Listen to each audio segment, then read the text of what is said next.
Assalamualaikum warahmatullahi wabarakatuh. Kembali lagi sama Ibu Nurul Huda. Di sini kita akan belajar tentang sistem informasi geografi. Sebelum memulai pelajaran hari ini, ada baiknya kita berdoa menurut agama dan kepercayaan kita masing-masing. Berdoa dimulai. Berdoa selesai. Baik, kita ke materi yang pertama, yaitu tentang pengertian sistem informasi geografi atau SIG. Sistem informasi geografi menurut Grisman tahun 1997 terdiri atas perangkat keras, perangkat lunak, data, manusia atau brainware, organisasi, dan lembaga yang digunakan untuk mengumpulkan, menyimpan, menganalisis, dan menyebarkan informasi mengenai wilayah di permukaan bumi. Menurut Linden tahun 1987, SIG merupakan sistem untuk pengelolaan, penyimpanan, pemrosesan atau manipulasi, analisis, dan penayangan data secara spasial terkait dengan permukaan bumi. Selanjutnya, menurut Borok tahun 1986, SIG merupakan suatu sistem perangkat yang dapat melakukan pengumpulan, penyimpanan, pengambilan kembali, perubahan, dan penanganan dari data-data ke ruangan atas spasial untuk kebutuhan tertentu. Baik, selanjutnya manfaat SIG. Setiap daerah memiliki potensi yang berbeda dengan daerah lainnya. Peningkatan potensi wilayah perlu dilakukan dengan mendukung pembangunan nasional. Agar potensi wilayah dapat dilakukan atau dimanfaatkan sesuai dengan konsep pembangunan berkelanjutan, perlu dilakukan perencanaan yang baik, di mana sistem informasi geografi dapat mendukung perencanaan pemanfaatan wilayah tersebut. Kita bisa menggunakan sistem informasi geografi untuk mengetahui potensi di wilayah kita apa. Misalnya, entah itu pertanian, entah itu dalam bidang pariwisata atau bidang lainnya. Jadi kita bisa mengetahui apa sih potensi di wilayah kita dengan menggunakan sistem informasi geografi ini. Manfaat SIG di bidang sumber daya alam, diantaranya mengetahui sebaran berbagai sumber daya alam, contohnya persebaran batu bara, persebaran minyak bumi, emas, dan lainnya. Jadi kalian bisa mencari di peta persebaran barang tambang.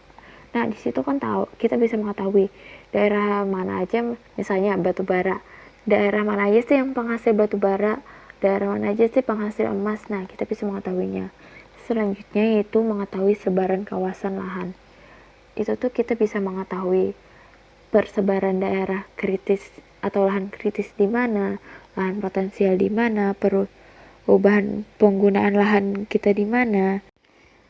Pemetaan geologi yang digunakan untuk kepentingan eksplorasi. Jadi kita bisa menggunakan sistem informasi geografi ini untuk mengetahui persebaran bahan tambang tersebut. Misalnya emas. Emas itu biasanya di jenis batuan apa sih? Terus habis itu misalnya minyak bumi. Minyak bumi itu misalnya ya ada di daerah lipatan kah, di daerah patahan kah. Jadi dengan sistem informasi geografi itu, kalau mereka yang ahli, mereka bisa mengetahuinya tuh. Pemetaan kesuburan tanah. Jadi kita bisa memetakan di mana sih daerah yang subur, di mana sih daerah yang tidak. Jadi dengan mengetahui kesuburan tanah tersebut, kita bisa menentukan penggunaan lahannya. Misalnya daerah yang subur itu kita gunakan untuk kepentingan perkebunan dan pertanian. Sedangkan daerah yang kurang subur, kita bisa menggunakannya untuk permukiman. Jadi manfaat SIG di bidang pariwisata. Setiap daerah memiliki potensi dan keunikan yang berbeda. Daerah yang unik dan memiliki keindahan alam dapat dijadikan objek wisata. Daerah tersebut umumnya terletak di daerah pegunungan, pesisir pantai, dan pinggir danau. Selain objek wisata alam, wisata budaya juga dapat menjadi objek wisata unggulan, misalnya candi, museum, tempat bermain anak, dan kebun binatang. Pada bidang pariwisata, SIG dapat digunakan untuk inventarisasi atau pendataan daerah unggulan pariwisata. Misalnya, persebaran pantai, pembangunan jalur menuju objek wisata, pemetaan fasilitas umum bagi wisatawan, dan pemetaan potensi pariwisata suatu daerah. Manfaat SIG di bidang kependudukan dan kesehatan lingkungan diantaranya adalah pengamatan perubahan kepadatan permukiman penduduk, perencanaan dan penentuan lokasi fasilitas kesehatan, perencanaan pembuatan jalur selokan atau drainase di permukiman penduduk, perencanaan pembuatan atau penentuan lokasi tempat pembuangan akhir. Selanjutnya, perencanaan lokasi pembuangan limbah industri, perencanaan pembangunan tempat pengelolaan sampah, dan pemantauan persebaran penyakit. Manfaat SIG di bidang telekomunikasi dan transportasi diantaranya 1. Penentuan lokasi pembangunan Base Transceiver Station atau BTS pada jaringan seluler.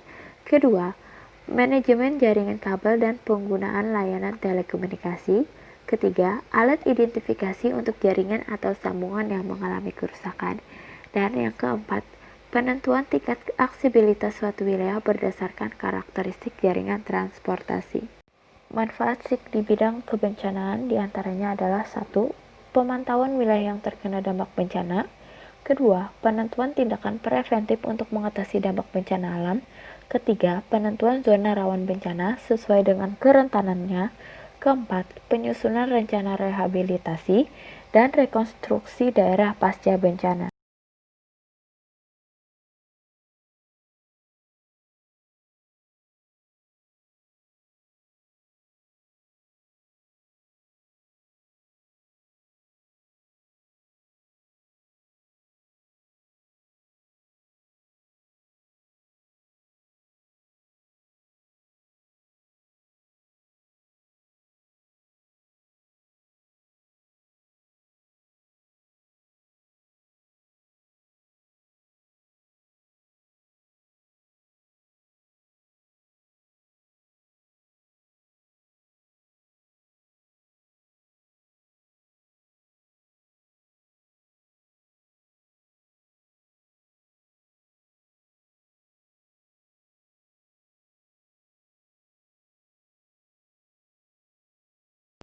Sekian materi hari ini, salah hilap mohon maaf. Wassalamualaikum warahmatullahi wabarakatuh.